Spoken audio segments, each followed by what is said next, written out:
I am Ferdinand Marcos, and I am the President of the Republic of the Philippines. I stand today on behalf of 110 million Filipinos. Hello people and hello universe, it's me again guys. Shout out sa inyo mga beshwa. Hello sa mga Marcos loyalists. Ayan, sa lahat ng mga Pilipino sa buong daigdig, agay malamang mag-react na naman ang mga dilis mga besa. Maiba naman tayo ngayon, ha? So dito sa pahayag ni Sara Duterte mga kababayan, maraming nag-react, no? Lalo na yung mga kilalang tao na sabi niya kasi tatakbo daw, tatakbo yung mga kasi tatakbo yung dalawang kapatid niya, no?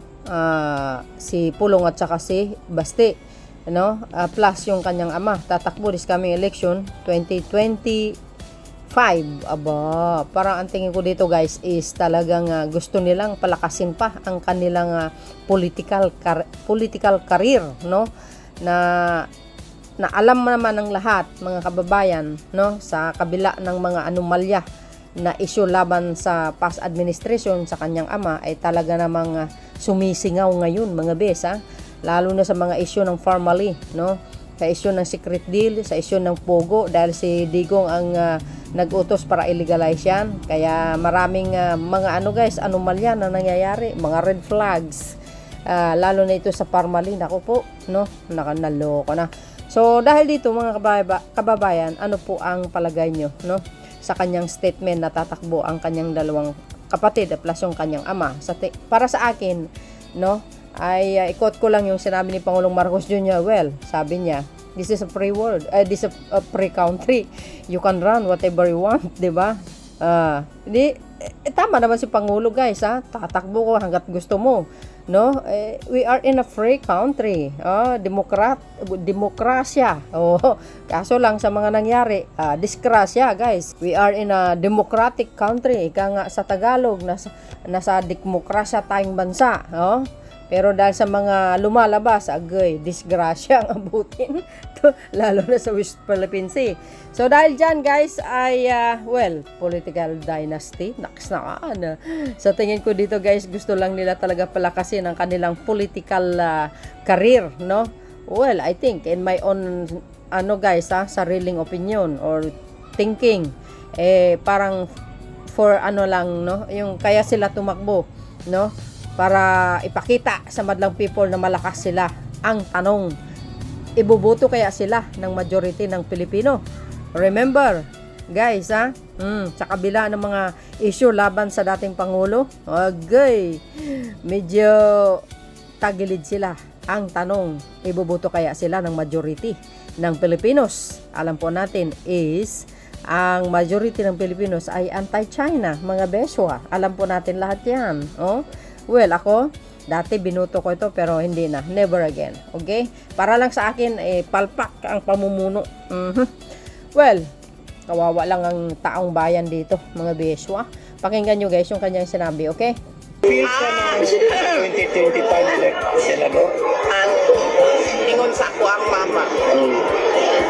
Ako dagat senador, ako ang mangkod, si Basti Duterte. And siya ang dagat sa 2028 president. So ikaw ang president? Si Basti, ingon sa ako ang mama, mabalik daw ko sa Davao, mayor. Sa 2025? Wala siya. Kailan ka babalik sa Davao? Kailan ka babalik sa Davao, mayor? Napangan namin taga Davao. Kailan next year? Pag-uusapan namin.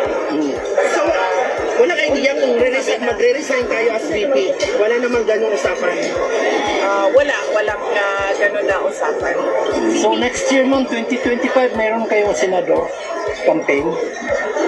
Lahat sila raring na tumakbo si PRD, senator, yung kuya ko, si Paulo Duterte, yung congressman ngayon, senator, si Sebastian Duterte. So tatlo ang Duterte next year for senator?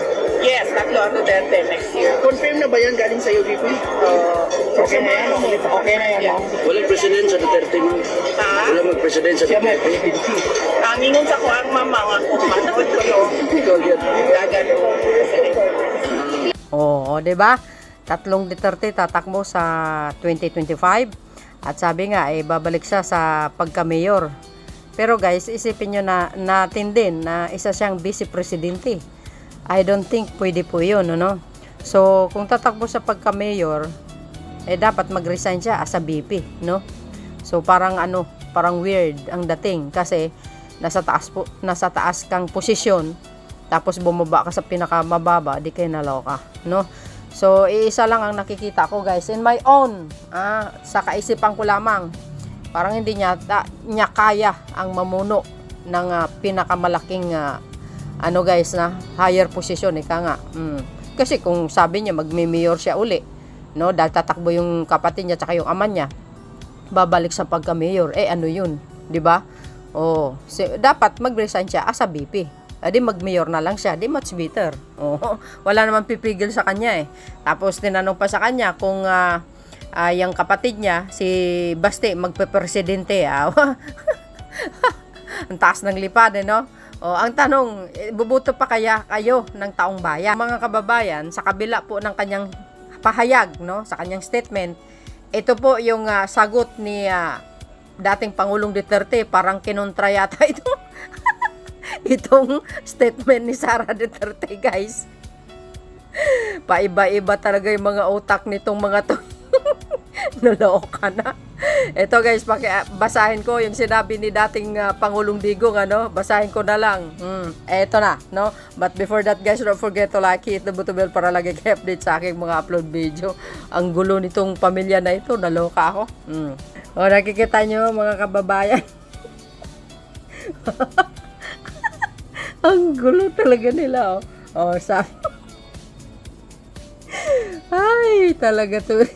Sariling anak, kinontra. Biro nyo, mga kababayan.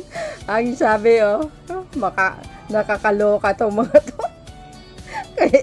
Kailangan talaga ito magpatingin sila sabi nito, basahin po natin. Naniwala ka kay Inday? Sabi ni sabi ni dating Pangulong Digong. Sos, Mariusip naman. I-jamming kanyan ng husto, lalo na pag balabag yung tanong. So, ibig sabihin, guys, yung statement ni Sara, walang katotohanan lang. Di ba? Alam mo, sa totoo lang, parang hindi mo alam kung nangaasar lang si Gurgur, no? Ulitin natin. Naniwala ka kay Inday? Sus, Mariusip naman. Ijajamming ka niyan ng husto, lalo na pag balabag yung tanong. Kinontract sariling anak, guys. So, ibig sabihin, salita-salita lang pala ni Sara yun. Gawa-gawa ka lang nga. Gumagawa-gawa lang pala ito ng fake news. Ito si Sara. Ay, kaloka.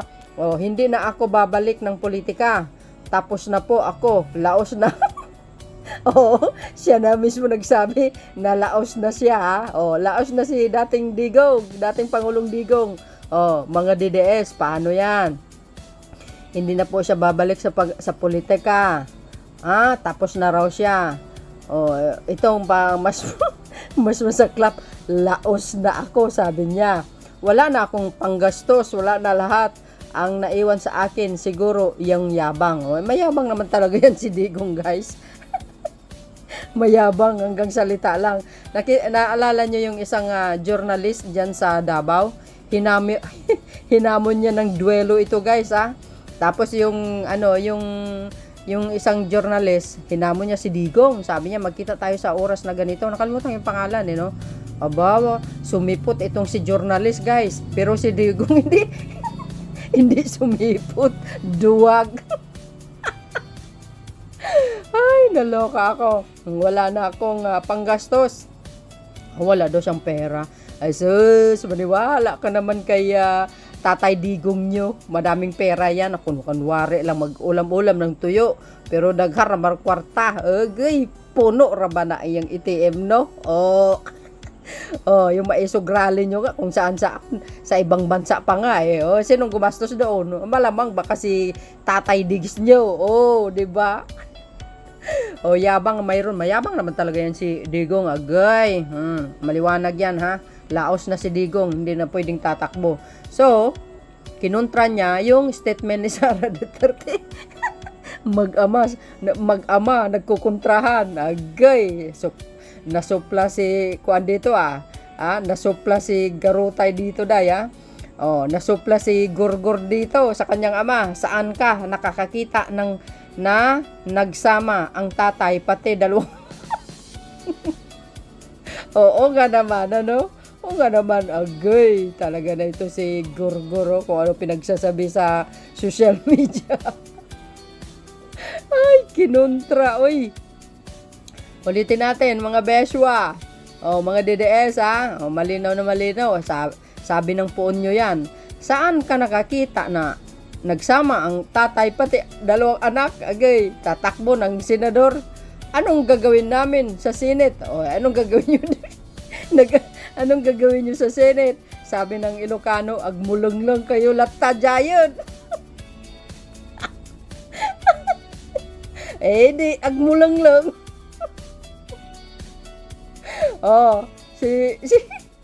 Si dating ex-president Digong nagsabi, una yun, awan mo ito nato yung ag-ama, agkwadan, agtarayon dan ti pagkasenador, no mga bakda, niya kukuan da di jayon, agmulang lang.